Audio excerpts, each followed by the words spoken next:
Musim hujan sudah datang, yuk simak tips dan trik menghadapinya. Belakangan hari ini kita telah memasuki musim penghujan di mana sering sekali terjadi hujan. Mulai dari pagi hari, siang hari, sore hari hingga malam hari.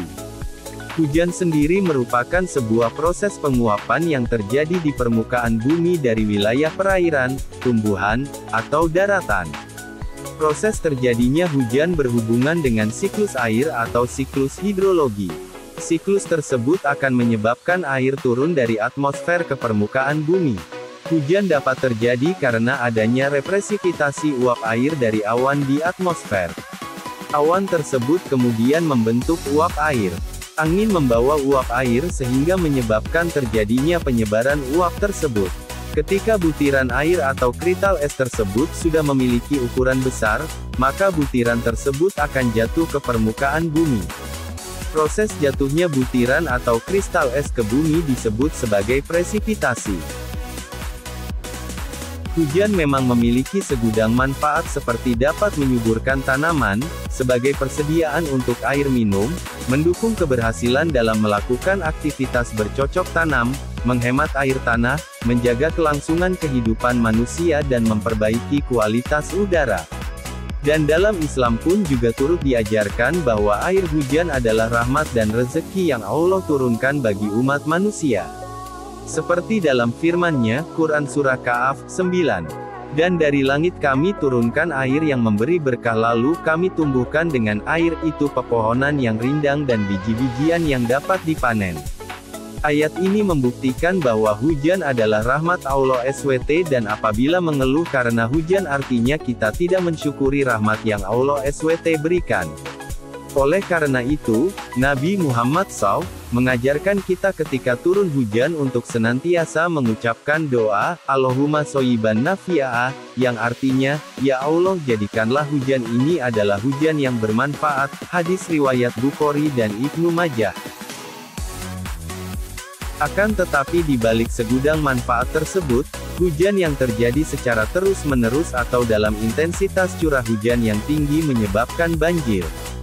Sebab tanah resapan sudah semakin berkurang sehingga air hujan tidak bisa terserap ke dalam tanah dengan baik dan membuat air tersebut menjadi genangan yang kita sebut dengan banjir. Dalam Kamus Besar Bahasa Indonesia, KBBI, banjir adalah berair banyak dan deras, kadang-kadang meluap tentang kali dan sebagainya. Banjir juga dapat diartikan peristiwa terbenamnya daratan, yang biasanya kering, karena volume air yang meningkat. Dikutip dari situs BNPB, banjir adalah peristiwa atau kejadian alami di mana sebidang tanah atau area yang biasanya merupakan lahan kering, tiba-tiba terendam air karena volume air meningkat. Selain itu, hujan yang terjadi secara menerus juga menyebabkan terjadinya tanah longsor sebab pada saat musim kemarau panjang, tanah akan kering dan membentuk pori-pori tanah, rongga tanah, dan selanjutnya terjadi keretakan pada tanah tersebut. Apabila hujan datang, otomatis air hujan akan masuk ke dalam rongga tanah atau pori-pori tanah yang terbuka tadi. Air hujan yang telah memenuhi rongga, menyebabkan terjadinya pergeseran tanah, yang akhirnya mengakibatkan longsor dan erosi tanah. Hal inilah yang menimbulkan kekhawatiran masyarakat. Oleh karena itu kita perlu meningkatkan kewaspadaan kita dan kehati-hatian kita terhadap potensi banjir dan bencana tanah longsor yang terus mengintai. Di sisi lain, musim hujan juga turut menyebabkan timbulnya berbagai penyakit, diantaranya, malaria, tifus, pilek dan flu. Melihat hal tersebut maka kita sebagai masyarakat harus bersiap menghadapi dampak negatif yang ditimbulkan oleh musim hujan di mana kerap kali sering memiliki intensitas curah hujan yang tinggi. Sehingga dalam menghadapi situasi ini maka diperlukan adanya edukasi kepada masyarakat untuk mempersiapkan menghadapi musim hujan. Setidaknya berikut ini beberapa langkah sederhana yang bisa dilakukan untuk menghadapi musim penghujan. 1. Pantau informasi melalui media yang terpercaya. 2. Masukkan barang-barang penting seperti dokumen, kartu penting, obat-obatan, alat komunikasi dan peralatan pribadi LAN ke dalam tas siaga.